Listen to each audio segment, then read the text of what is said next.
He said I'm not family, so I took his inheritance. He said I'm not family.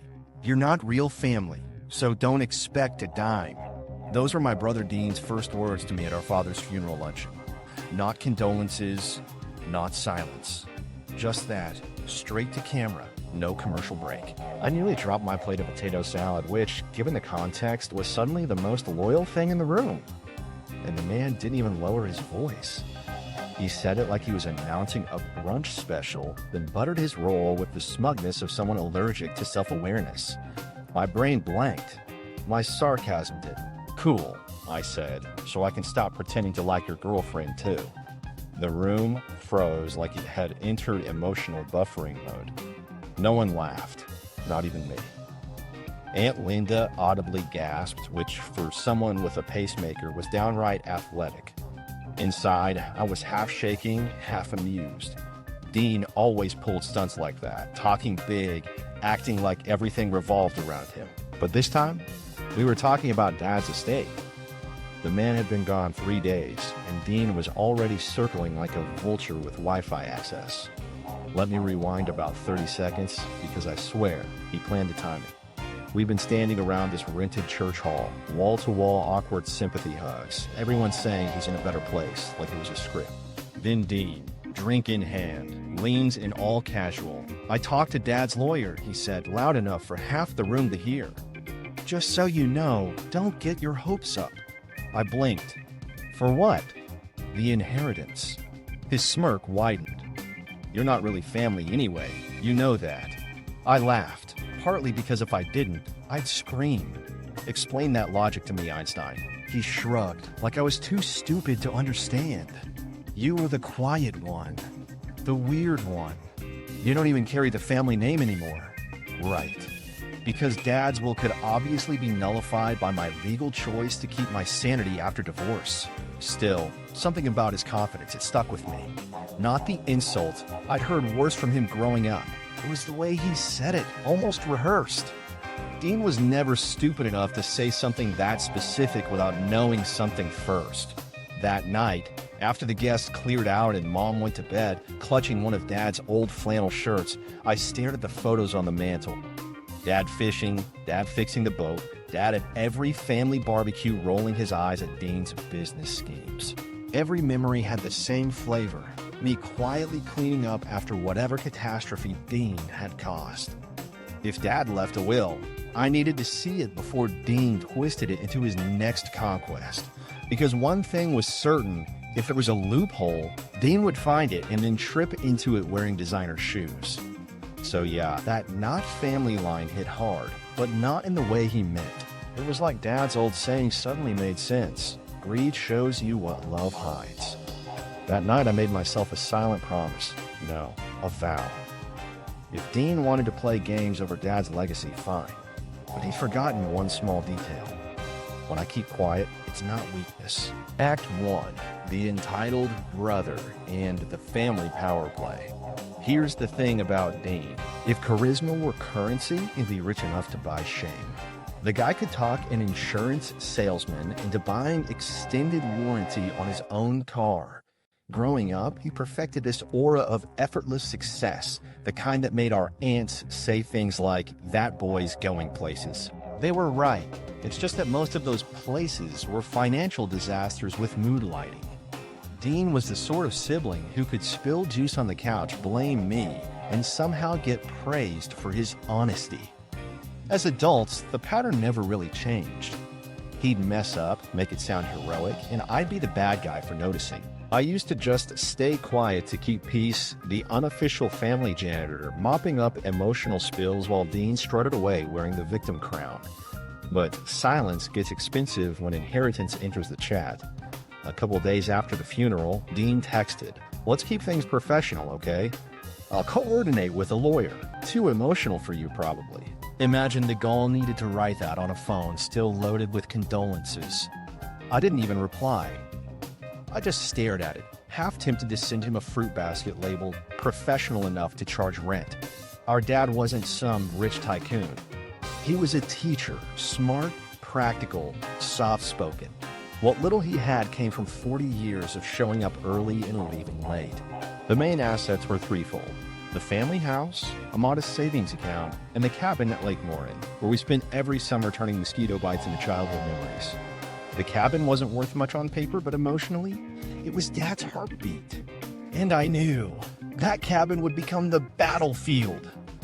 Because Dean never wanted the lake. He wanted control. He liked being the hero who took care of it all, meaning he stole the spotlight and the decision-making rights. The more people relied on him, the bigger his ego got. Dad used to say Dean could build a career out of collecting gratitude he didn't earn. I tried staying detached, really. Told myself, maybe he's drifting weird. People say grief does funny things. Yeah, like turning your brother into a walking tax audit. A week later, Dad's lawyer called me directly. Your father left specific instructions about his will, he said, voice half curious, half cautious. My stomach did a little barrel roll. Specific instructions? That didn't sound like Dad's usual style. He was more of a keep it simple and label the leftovers type. The lawyer asked me to come by alone. Before I could even agree, Dean's name flashed on my phone again. Same number, same arrogance. Talk to Patterson, the lawyer. He's being dramatic. Don't waste your time. It's cut and dry stuff. Cut and dry? If Dean said that, it guaranteed hidden puddles. When someone lies to you often enough, you start hearing their tone more than their words. His "don't bother" translated to "I already bothered for both of us," which, translated further, meant I'm plotting. I sat on my couch that evening, scrolling through old voice messages Dad had left. Most were dull, reminders about oil changes, half-birthday jokes, the stuff you delete too quickly until you wish you hadn't. Then I found one from 6 months ago. Hey kids, just wanted you to know, some things aren't meant to be split evenly. Fair doesn't always mean 50-50. My heart did that weird hiccup thing. He'd been planning something.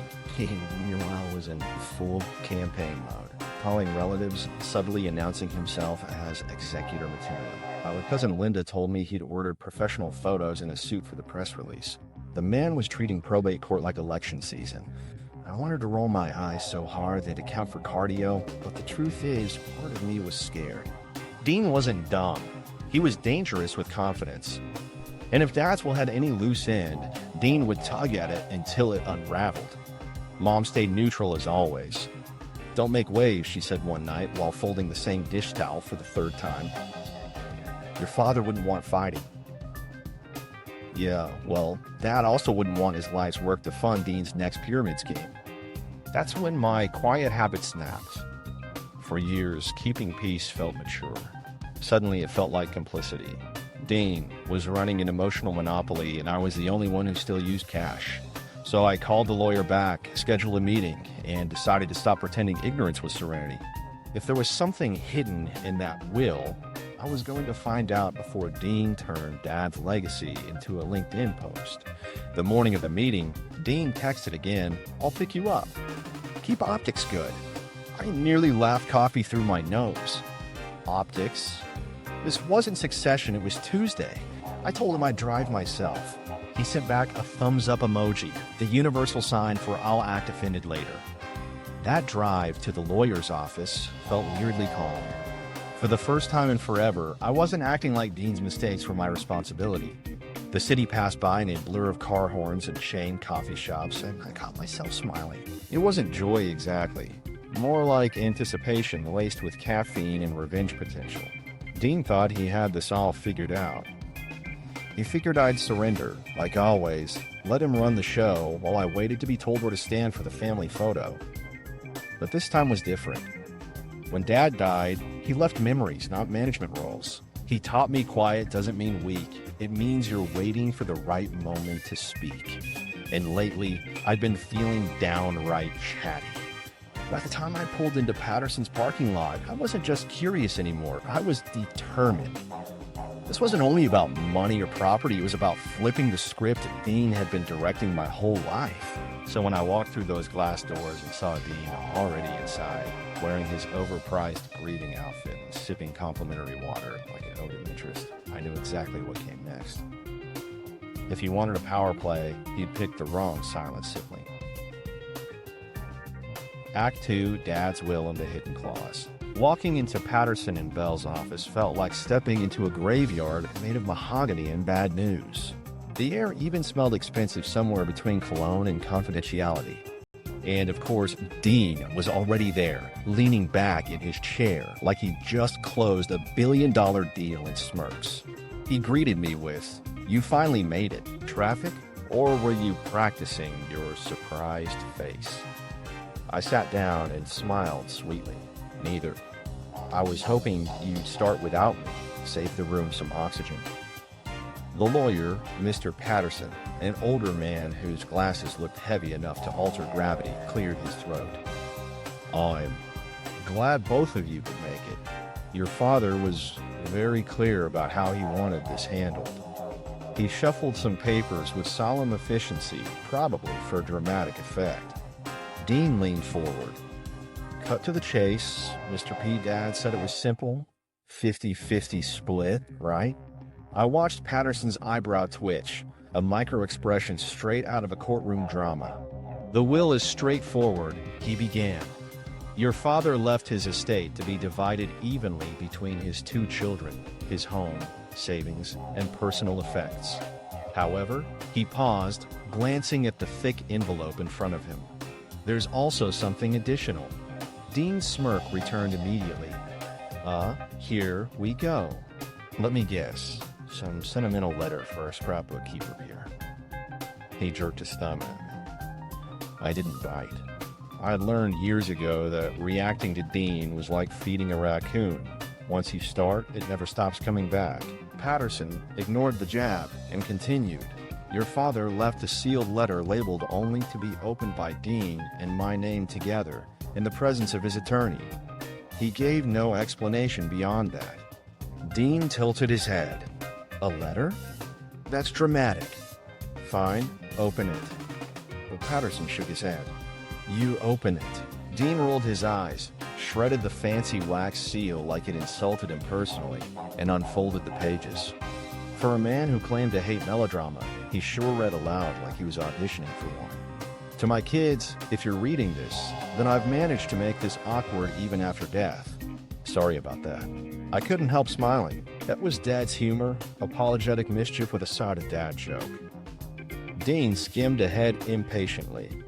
"I want you both to know I'm proud of you, but I've added one final lesson to this process." His voice slowed slightly. "There are conditions known only to me. These conditions determine who receives what, based not on need or name, but on character." He frowned. "What the hell does that mean?" Patterson looked unbothered. "Your father didn't elaborate. He insisted the instructions would reveal themselves in time." Dean barked a laugh. "So we're in a treasure hunt now? Great. Maybe he hid the savings account under the cabin floorboards. Classic." I stayed quiet, but my stomach was doing gymnastics. Conditions known only to him sounded exactly like something my father would do. He believed fairness wasn't math, it was morality. And morality was Dean's least studied subject. The will reading continued like a polite war. Every time Patterson mentioned something mundane, a watch, a set of fishing rods, Dean found a way to twist his face into disappointment or entitlement. "That rod was basically mine anyway," he'd mutter. Or, "I'm sure Dad wanted me to have the house. I'm the responsible one." Sure, if responsible meant once refinancing a car to fund a crypto mining fail. I just nodded occasionally, mentally cataloging every smug word for future use. Patterson kept addressing both of us equally, but I could feel the weight in his phrasing, like he'd been briefed to keep an eye on Dean. When it was over, Patterson slid the papers across the table. "Everything is set to be processed within 60 days, he said. However, there is a clause regarding early transfers. Neither party may attempt to liquidate or alter any assets before final authorization. Breach of that will invalidate distribution." Dean feigned offense. "Breach? You think I'd try to mess with my dad's legacy?" Patterson's lips barely twitched. "Experience suggests clarity prevents confusion." Dean grabbed his jacket. "Fine. I've got meetings. Same results with less theatrics, please." He left in typical fashion, door lingering open, confidence trailing like cheap cologne. I stayed seated. Patterson leaned forward. "Your father asked me not to disclose details about one additional document," he said quietly. "But, off the record, if he finds something in his personal effects labeled for you, it might clarify his intentions." He handed me a simple business card. "For the record, I didn't encourage any independent searching," he added, which of course was lawyer speak for go look. Driving home, my brain looped the phrase, "conditions known to me alone." That wasn't random. Dad didn't do Verbeek unless there was a purpose, usually immoral, sometimes mischievous. He once turned a lost remote into a lesson on patience. There was no way this note wasn't something deliberate. Dean, predictably, treated it as a loophole to exploit. He was already texting me halfway home, "We should meet tomorrow." Streamline stuff. Patterson moved slow. Dad would hate that. Translation: let's find a shortcut before anyone notices I'm planning one. I typed back something non-committal like, "Sure, let's talk soon," then blocks and snoozed him for 24 hours. Sometimes peace of mind is just muting stupidity. That evening, I dug out Dad's old files, round paper folders, neatly labeled, corners too sharp to be accidental. I flipped past tax returns, car, titles, little notes, written in a slanted teacher's handwriting. Somewhere between insurance receipts and cabin maintenance, found a smaller envelope marked with a single word, private. My pulse hiccuped again. The seal was old but intact. Inside, one sheet of paper, short and direct. "If you're reading this, it means the will has been read. Trust integrity, not inheritance. Truth is the condition." That was it. 6 words, 1 clue, and a growing suspicion that Dean's downfall would be entirely self-inflicted. For the first time since the funeral, I laughed out loud. Not happy laughter, just the kind that bursts out when you realize fate's setting up a slow-motion comedy. Because if truth was the condition and greed the test, then Dean was about to fail spectacularly. I folded the note back neatly and placed it in a new folder labeled Future Satisfaction. Then I poured myself a drink and raised the glass toward the ceiling. "Nice move, Dad," I said. "Let's see how your favorite performs on the exam." Somewhere out there, Dean was probably drafting another email about partnership efficiency, unaware he'd just signed up for a loyalty test disguised as paperwork. And in that quiet moment, I felt it, calm, sharp, inevitable. The real inheritance wasn't money or property. It was the gene for poetic justice, and I planned to use it.